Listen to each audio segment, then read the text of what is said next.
Good morning, students. How are you all? So today I am here to explain you your fourth poem of book Flamingo, A Thing of Beauty, written by John Keats. John Keats was a British romantic poet. He was born in 1795 and died in 1821. Actually, his parents wanted him to be a surgeon, but he was deeply interested in writing poetry. That is why he decided to devote himself wholly to the poetry. So this poem, A Thing of Beauty, this is an extract from his very famous poem, Endymion, a Poetic Romance. This poem, beta, this is based on Greek mythology. Greek mythology पे based है. Endymion जो कि एक shepherd है, young beautiful smart shepherd. He had a vision of Cynthia. Cynthia कौन है? That is considered the moon goddess, and he was fascinated by her beauty. That is why he resolve to seek her out, and he started finding her, started searching her through the forest and the other places. But in this poem, beta, in your syllabus, only the part has been used where the beauty of nature is described and its positive aspect is described. You may have heard about the positive and negative aspects of the nature. Positive aspects क्या क्या हैं?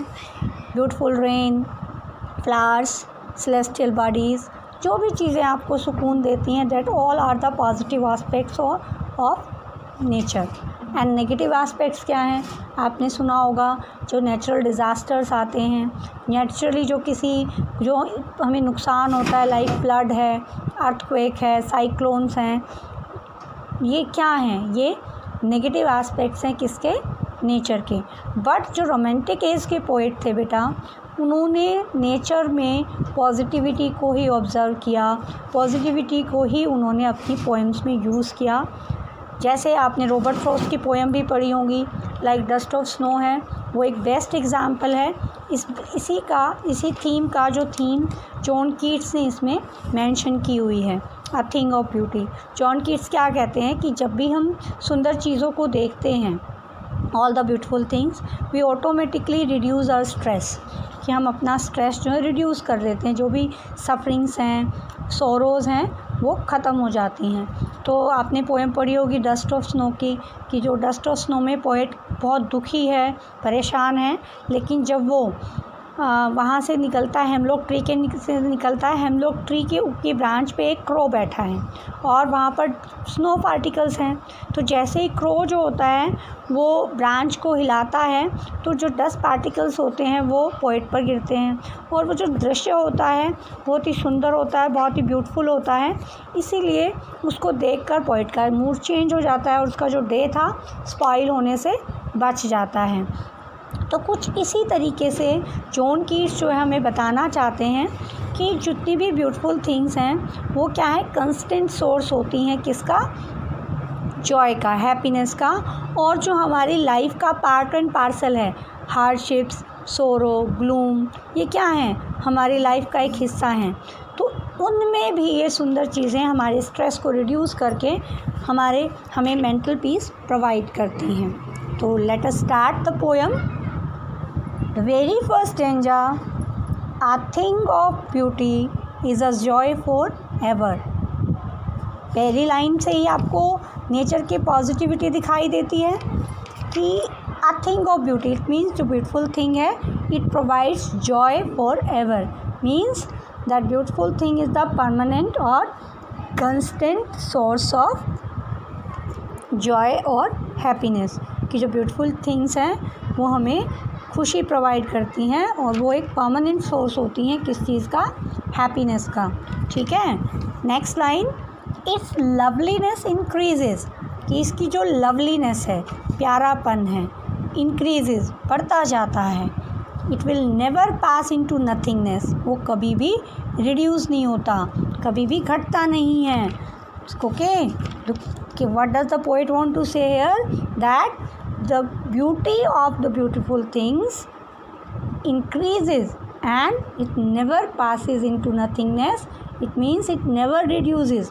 ठीक है. Next line, what will keep a war quiet for us.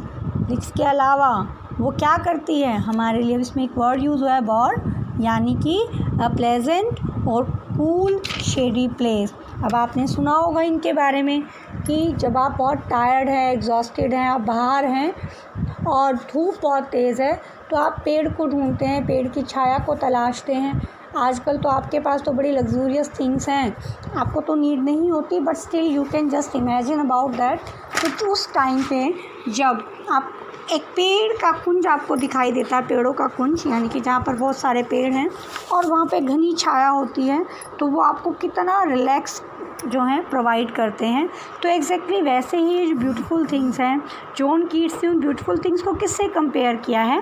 उसने एक बावर से compare किया है कि ये ब्यूटीफुल थिंग्स उस बावर के समान है, उस प्लेजेंट शेडी एरिया के समान है, जो कि हमें क्या प्रोवाइड करता है, मेंटल पीस प्रोवाइड करता है.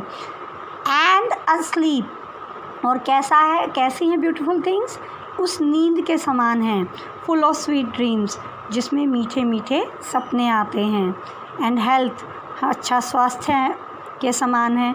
जब हम हेल्दी होते हैं, हमारा स्वास्थ्य अच्छा है, तो हम अपनी लाइफ को अच्छे से जी पाते हैं. एंड क्वाइट ब्रीदिंग, और चैन की सांस ले रहे होते हैं. तो जितनी भी सुंदर चीज़ें हैं वो हमें क्या प्रोवाइड करती है, वो हमें mental peace, a deep sleep with sweet dreams, a good health और क्वाइट ब्रीदिंग प्रोवाइड करती है. ठीक है. Therefore, on every morrow are we reading a flowery band to bind us to the earth. अब वो क्या कहता है, मोरो बेटा मैंने आपको पहले भी बताया है पोइटिक लाइसेंस के बारे में कि कवि जो होते हैं, पोइट जो होते हैं, they have the freedom to use their words.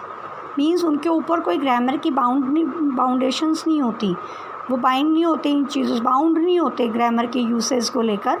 तो यहाँ पर उन्होंने बजाय मॉर्निंग की अपनी राइम स्कीम को या अपने रिदम को बनाने के लिए उसने किसका यूज़ किया है, वर्ड मोरो का यूज़ किया है. तो क्या कहता है, देयरफॉर इन एवरी मोरो, यही रीज़न है कि हर सुबह आर वी रीडिंग होता है सराउंडेड और कवरिंग. ठीक है, सराउंडिंग और कवरिंग, यानी कि हम क्या कर रहे होते हैं, अपने आप को बांध रहे होते हैं. किस चीज़ से, सुंदर फूलों से. कि जब आप मॉर्निंग में उठते हो तो अपने आप को जो सुंदर फूलों की जो ब्यूटी है उससे चार्म, फैसिनेटेड पाते हो, अट्रैक्ट होते हो और अपने आप को इस पृथ्वी से बंधा हुआ पाते हो. ठीक है. ये स्टैंजा आपको क्लियर हो गया होगा. नेक्स्ट स्टैंजा है, spite of despondence of the inhuman dearth. In spite of despondence, sadness और होपलेस, कि इतनी निराशा के बावजूद, इनह्यूमन डर्थ होती है बेटा लैक ऑफ समथिंग, कमी होना. किस चीज़ की कमी है, of noble natures. Now noble natures means here what, कि जो नोबल पीपल हैं उनकी कमी होने के बावजूद, कि हमारे यहाँ पर गुड लोग कम हैं, अच्छे लोग कम हैं, उनकी डर्थ है, कमी है. तो उसकी कमी होने के बावजूद, of the gloomy days of all the unhealthy and over darkened ways, even हमें हमारे जीवन में बड़ी उदासियाँ हैं, हम बीमार भी रहते हैं. हाँ, ओवर डार्कन वेज कि हमें हताशा का, निराशा का सामना भी करना पड़ता है. यानी कि पोएट क्या कहना चाहता है यहाँ पर, that this life is full of what, despondency, gloom and sorrow. This life is full of hardships. आपने सुना होगा ना कि life is not a bed of roses. तो ये तो आपको क्लियर हो ही गया होगा that worldly life is full of hardships and disappointments, and good peoples are very less here. ठीक है. There is an ocean of pains and sorrow surrounding our lives. हम किससे घिरे हुए हैं, डिफ़िकल्टीज़, प्रॉब्लम एंड हार्डशिप से घिरे हुए हैं. तो गुड पीपल कम हैं और इतनी सारी चीज़ें ज़्यादा हैं, हार्डशिप्स हैं, पेन्स हैं, तकलीफ़ हैं, वो ज़्यादा हैं. उसके बावजूद देखिए अगेन इस लाइन को आप पढ़िए कि ये क्या कहना चाहता है, कि जो डर्थ है, क्या, of all there is a dearth of the inhuman dearth of noble nature, कि जो गुड लोग हैं उनकी यहाँ पर कमी है. उसके बावजूद क्या है कि ये जो सुंदर चीज़ें हैं, अगर इतनी सारी परेशानियां हैं तो इंसान जी नहीं सकता ना, कि अगर खाली परेशानियां ही परेशानियां हो। तो उस केस में जो सुंदर चीज़ें हैं ये हमें क्या करती हैं, मेंटल रिलीफ प्रोवाइड करती हैं। ठीक है, मेंटल रिलीफ प्रोवाइड करती हैं और इसी की वजह से, उस रिलीफ की वजह से हम अपनी लाइफ को जी पाते हैं। इट मीन्स, क्लियरली मीन्स कि अगर ये ब्यूटीफुल थिंग्स ना हो तो इंसान डिप्रेशन का और इन सब चीज़ों का बहुत जल्दी जितनी भी सुंदर चीज़ें हैं वो सभी जो ब्यूटीफुल थिंग्स हैं वो क्या है, कंस्टेंट सोर्स ऑफ जॉय हैं, हैप्पीनेस हैं। लाइक कौन कौन सी सुंदर चीज़ों का जिक्र है, let us read in the next stanza. क्या कहता है, in spite of all some shapes of beauty moves away the pall from our dark spirit.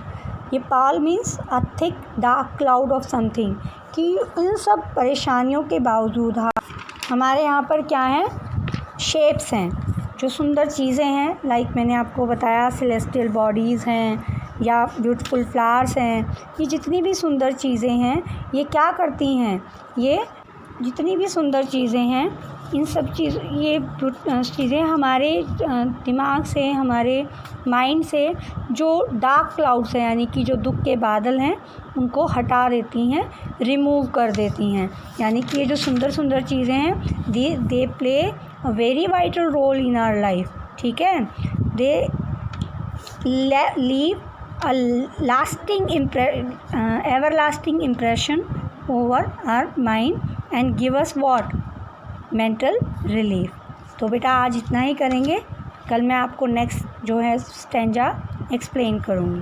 Thank you very much.